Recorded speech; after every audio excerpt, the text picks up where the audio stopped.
Shalom semuanya, apa kabar? Semoga semua tetap sehat dalam lindungan Tuhan di tengah masa pandemi ini ya, amin. Nah, kali ini kita akan bicara mengenai tradisi yang ada di Indonesia. Nah, bicara soal tradisi yang ada di Indonesia, seperti yang kita ketahui, Indonesia sangat kaya dengan tradisinya. Nah, tradisi sendiri itu apa sih? Tradisi itu merupakan suatu warisan yang diturunkan dari generasi satu ke generasi berikutnya.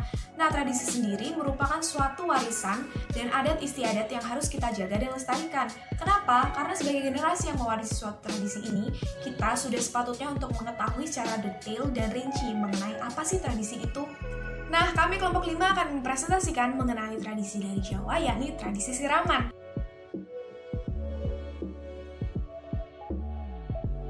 Nah, kalian tentu tidak asing, khususnya kalian yang berasal dari suku Jawa atau kalian yang tinggal di wilayah Jawa.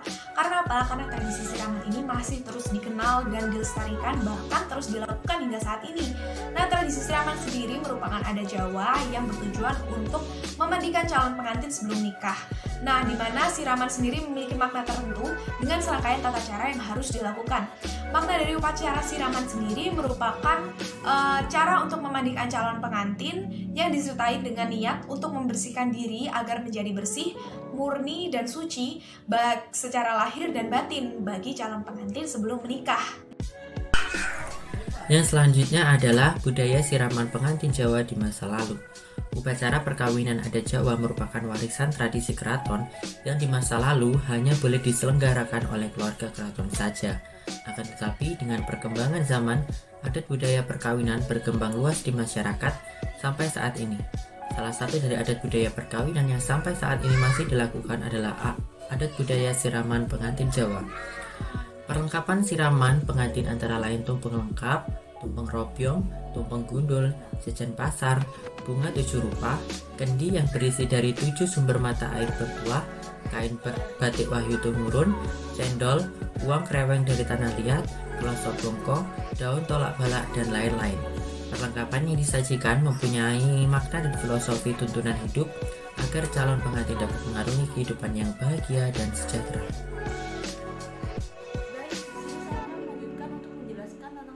Siraman yang dilakukan saat ini.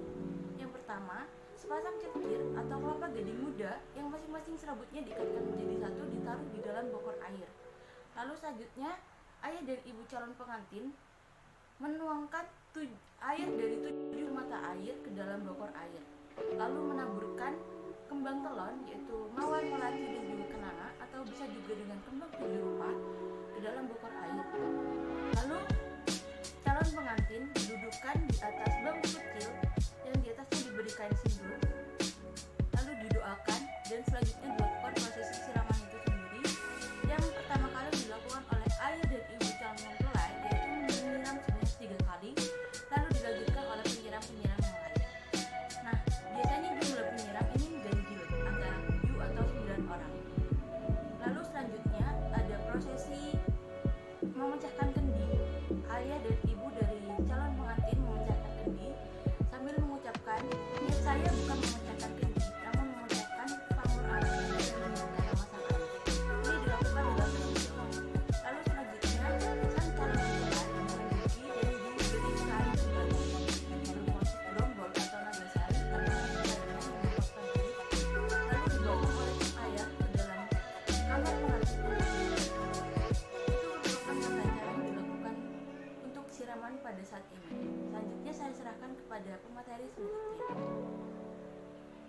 Lalu apakah budaya ini masih perlu dipelihara atau dilakukan oleh orang percaya? Jadi dalam Matius 3 dijelaskan tentang baptisan. Baptisan ini berasal dari bahasa Yunani yaitu baptizo yang berarti menenggelamkan. Baptisan ini melambangkan pembersihan dosa dan juga kematian bersama Yesus. Ketika masuk ke air, manusia dilambangkan telah mati bersama Yesus, dan ketika ia keluar dari air, mereka dilambangkan telah bangkit bersama Yesus. Dapat kita lihat di Roma 6 ayat 3-4. Sebagai orang percaya, sebenarnya kita tidak perlu melakukan tradisi siraman karena kita telah disucikan dan dibersihkan melalui baptisan. Namun, sebagai orang Kristen yang tinggal di tengah keragaman budaya, terutama kita yang tinggal di lingkungan Jawa, kita tidak bisa langsung menolak kebudayaan tersebut supaya kekristenan dapat diterima di lingkungan orang Jawa. Nah, yang dapat kita lakukan adalah yang pertama, menerima budaya tersebut tetapi mengubah maknanya dalam pikiran kita. Artinya, kita tidak meyakini arti yang sesungguhnya dari budaya siraman tersebut, bahwa siraman ini bisa membersihkan dan menyucikan kita dari dosa, karena hanya Yesus yang dapat membersihkan dan menyucikan kita dari dosa. Yang harus kita lakukan adalah adalah meyakini bahwa siraman ini merupakan mandi biasa di mana kita dimandikan oleh orang tua kita, yang melambangkan bahwa saat menikah nanti kita berpisah dengan orang tua kita. Jadi kita melakukan siraman ini hanya sebatas menghormati budaya yang ada tanpa memaknai arti yang sesungguhnya dari budaya tersebut. Yang kedua, memberikan pengertian kepada masyarakat sekitar. Ketika masyarakat sekitar kita, orang percaya, sudah mulai mengerti akan kekristenan, kita bisa sedikit demi sedikit memberikan pengertian kepada mereka bahwa kita tidak perlu melakukan siraman karena baptisan sudah bisa membersihkan kita dari dosa. Di mana saat kita masuk ke dalam air, kita dikuburkan bersama kematian Yesus, dan saat kita keluar dari air, kita dibangkitkan bersama dengan kebangkitan Yesus. Sini saya akan menarik sebuah kesimpulan dari siraman adat Jawa. Siraman ialah salah satu rangkaian dari pelaksanaan upacara pernikahan adat Jawa yang dilakukan dengan maksud tujuan untuk membersihkan dan mensucikan kedua calon pengantin. Sebagai sebuah wujud pelestarian adat istiadat Jawa, acara siraman ini juga patut untuk dilaksanakan di setiap wilayah Pulau Jawa yang ada. Nah, sebab selain mengandung makna yang religius dan kejawen, siraman ini juga sebagai wujud untuk silaturahmi dan pirukman antar masyarakat sekitar yang ada. Namun, sebagai orang percaya, kita tidak perlu melakukan siraman karena baptisan sudah membersihkan dan menyucikan kita dari dosa.